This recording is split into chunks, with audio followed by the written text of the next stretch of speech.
नमस्कार, देश न्यूज में आपका स्वागत है। मैं हूं आपके साथ धर्मिष्ठा। खबरों की शुरुआत करेंगे हेडलाइन से। भारत का एशियाड में आज दूसरा गोल्ड। अन्नू रानी ने 62.92 मीटर भाला फेंक कर सोना जीता। पारुल 5000 मीटर दौड़ में अव्वल। देवगौड़ा बोले, नीतीश ने जेडीएस का जेडीयू में विलय करने कहा। वे जनता फ्रीडम फ्रंट बनाना चाहते थे। इंडिया अलायंस में शामिल होने प्रपोजल भी दिया था। मध्य प्रदेश में फिर बड़ी प्रशासनिक सर्जरी। आचार संहिता से पहले 17 आईपीएस अफसरों का हुआ तबादला।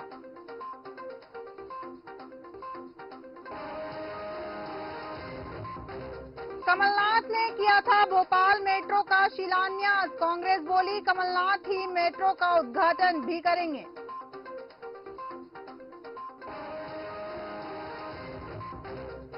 इंदौर में 8वीं की छात्रा से भाजपा के बेटे ने चाकू दिखाकर किया दुष्कर्म। गर्भवती हुई नाबालिग बच्ची।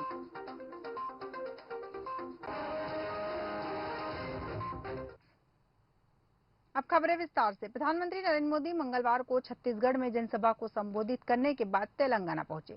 यहां निजामाबाद में उन्होंने कहा कि तेलंगाना को एक गुजराती बेटे सरदार वल्लभ भाई पटेल ने आजादी दिलाई थी। अब दूसरा गुजराती बेटा विकास के लिए आया है। पीएम मोदी ने आगे कहा कि भाजपा सरकार ने यहां की बीआरएस सरकार को विकास के लिए भारी पैसा दिया, लेकिन उन्होंने इसे लूट लिया। अब तेलंगाना में बीआरएस की सरकार जाना तय है। साथ ही उन्होंने कहा कि तेलंगाना के लोगों को कांग्रेस से भी सावधान रहने की जरूरत है। पूरा देश उसे नकार चुका है।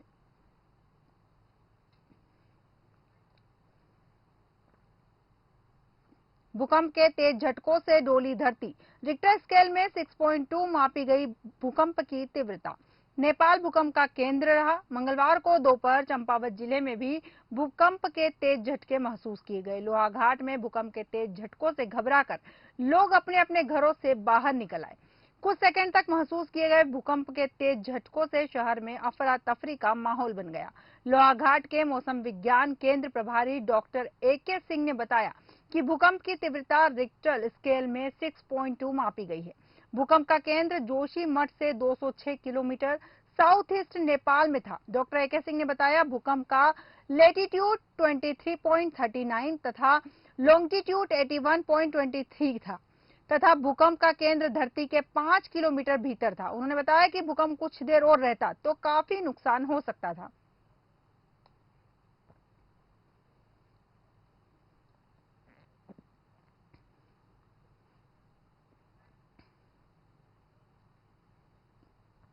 भोपाल गैस त्रासदी मामले में पहली बार डाउ केमिकल यूनियन कार्बाइड के वकील जिला अदालत में पेश हुए, जिसमें डाउ केमिकल के वकीलों ने कंपनी का पक्ष रखा। कहा, भारत की अदालत के पास अमेरिकी कंपनी को सुनने के लिए जुडिशियल यानी कि न्याय अधिकार नहीं है। सुनवाई के लिए थोड़ा समय और चाहते हैं। अगली तारीख को विस्तृत ऑब्जेक्शन फाइल करेंगे। जिला कोर्ट ने अगली तारीख 25 नवंबर तय की है।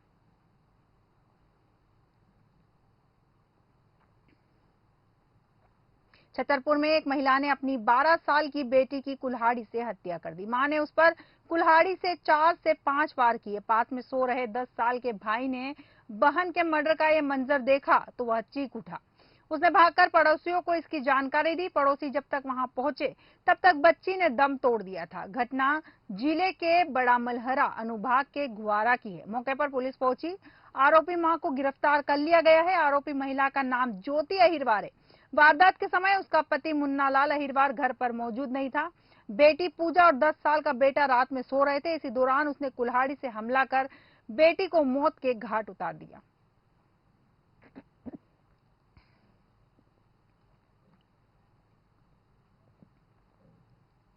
ग्वालियर के न्यू जनक हॉस्पिटल के स्टाफ के खिलाफ छेड़छाड़ और मारपीट का केस दर्ज हुआ है। मामले से जुड़ा एक वीडियो सामने आया है, जिसमें स्टाफ के लोग एक शख्स से गाली गलौज करते हुए उसे पैरों से मार रहे हैं। कंपू थाना पुलिस ने उसकी बहन की शिकायत पर अस्पताल कर्मचारी प्रतीक गौर सहित 2 अन्य के खिलाफ FIR दर्ज की है। फिलहाल आरोपियों की गिरफ्तारी नहीं हुई है। 18 साल की युवती ने शिकायत में बताया कि मेरे पिता को न्यू जनक हॉस्पिटल में भर्ती कराया गया था। उनका इलाज आयुष्मान योजना के तहत चल रहा था। शुरुआत से ही अस्पताल स्टाफ के लोग मेरे ऊपर अभद्र कमेंट कर रहे थे। कुछ दिन तक झेलने के बाद स्टाफ की हरकतों के चलते पिता को डिस्चार्ज करने के लिए कहा। इस पर वे लोग और ज्यादा बदतमीजी करने लगे। डिस्चार्ज करने से मना कर दिया। मेरे रिश्ते के भाई ने इसका विरोध किया तो गाली गलौज करने का आरोप लगाते हुए उसे पीटने लगे।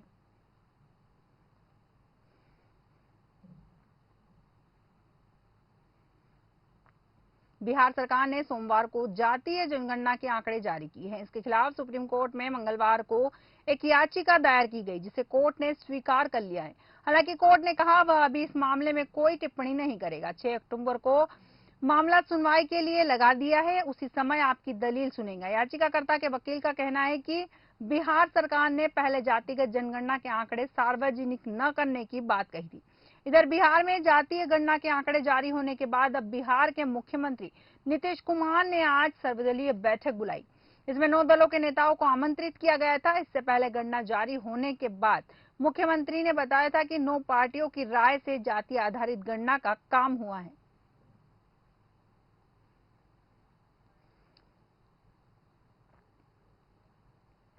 भिंड शहर के गोरी के किनारे स्थित विधायक संजीव सिंह सज्जू ने चंद्रू की तिबरिया हाउसिंग कॉलोनी पहुंचे, जीवदया स्थल का लोकार्पण किया और लल्ला गुरु की समाधि के पास 57,13,000 रुपए की लागत से बनने जा रहे पार्क का भूमि पूजन किया। विधायक संजीव ने कहा कि समाज सेवियों के द्वारा बेसहारा पशु पक्षियों के लिए व्यवस्था की गई है, वह सराहनीय है और श्रद्धा के दिनों में सभी को दान पुण्य करना चाहिए। वहीं विधायक संजीव सिंह ने कहा कि प्रदेश के मुख्यमंत्री शिवराज सिंह चौहान ने गायों के लिए गौशाला बनवाई है, उनके लिए चारे पानी की व्यवस्था की है, मगर फिर भी जन सहयोग की जरूरत है। विधायक संजीव सिंह ने कहा कि गायों के लिए वह हमेशा प्रयासरत रहते हैं और क्षेत्र के विकास के लिए हमेशा तत्पर रहते हैं।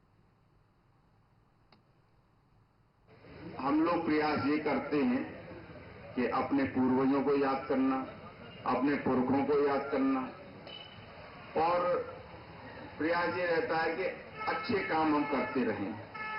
और मुझे नहीं लगता कि ये मेरा निश्चित तौर पर सौभाग्य है कि इससे बड़ा और अच्छा काम कुछ हो सकता था मेरे हाथों में। आज इन दिनों में हम जीवदया स्थल का लोकार्पण कर रहे हैं। राजधानी भोपाल का पुराना पत्रकार भवन अब नए मीडिया सेंटर का रूप लेगा और नवीन मीडिया सेंटर अपने आप में आधुनिक होगा। मंगलवार को सीएम शिवराज सिंह चौहान ने इस 4 मंजिला भवन का भूमि पूजन किया। इस अवसर पर बड़ी संख्या में पत्रकार मौजूद रहे। कार्यक्रम में सीएम ने कुछ वरिष्ठ पत्रकारों का सम्मान भी किया और कुछ महत्वपूर्ण घोषणाएं की, जिनमें छोटे पेपर को विज्ञापन में बढ़ोतरी और अन्य घोषणाएं की। पत्रकार और पत्रकारिता लोकतंत्र के प्राण कहे जाते हैं। मित्रों, ये मेरा सौभाग्य है। पंडित माखनलाल चतुर्वेदी जो पत्रकारिता के पुरोधान है, देशभक्ति की अलग जगाने वाली कविताएं जिन्होंने लिखी, इसी धरती पर जन्म ले हरिशंकर परसाई के लिखे व्यंगों ने समाज को आईना दिया।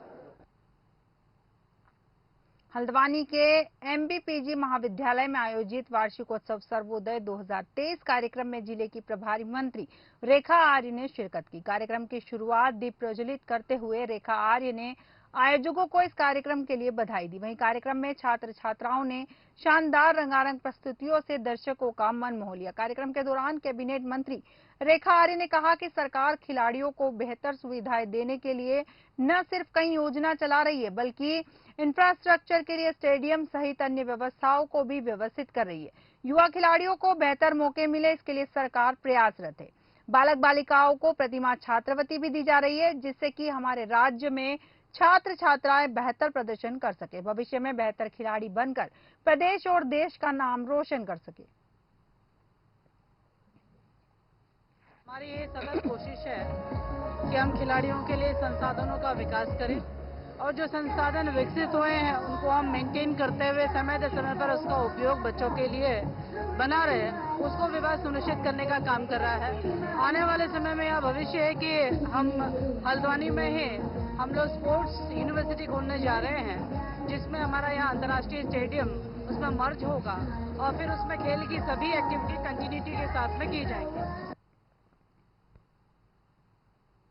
बिलासपुर जिले के उपमंडल घुमावरी में सिर उत्सव पर्यावरण संरक्षण के साथ साथ पूर्वजों द्वारा प्रदान की गई संस्कृति को संरक्षित करने का प्रयास है। घुमारवी क्षेत्र के विधायक राजेश धर्मानी ने आज सिर उत्सव के उद्घाटन अवसर पर यह विचार व्यक्त किया। उन्होंने कहा कि सिरखड्ड ने इस क्षेत्र के लोगों को पुष्पित और पल्लवित किया है। इसके प्रति कृतज्ञ का भाव इस उत्सव के माध्यम से प्रकट किया जा रहा है। उन्होंने बताया कि यह उत्सव पर्यावरण संरक्षण तथा प्रकृति के प्रति आदर भाव भी संप्रेषित करता है। उन्होंने कहा कि हम पर्यावरण संरक्षण, पानी की स्वच्छता के प्रति भी ध्यान दें ताकि प्रकृति ने जो चीजें हमें विरासत में दी है हम उसका बेहतर उपयोग कर सकें।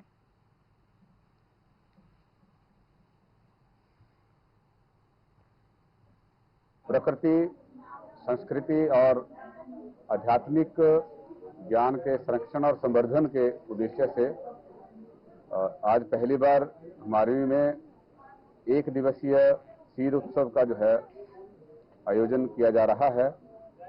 और 2 अक्टूबर का दिन इसलिए चुना क्योंकि आज गांधी जयंती है, लाल बहादुर शास्त्री जी की भी जयंती है और महात्मा गांधी जैसे पुण्य आत्मा जो आध्यात्मिक ज्ञान से ओतप्रोत थे।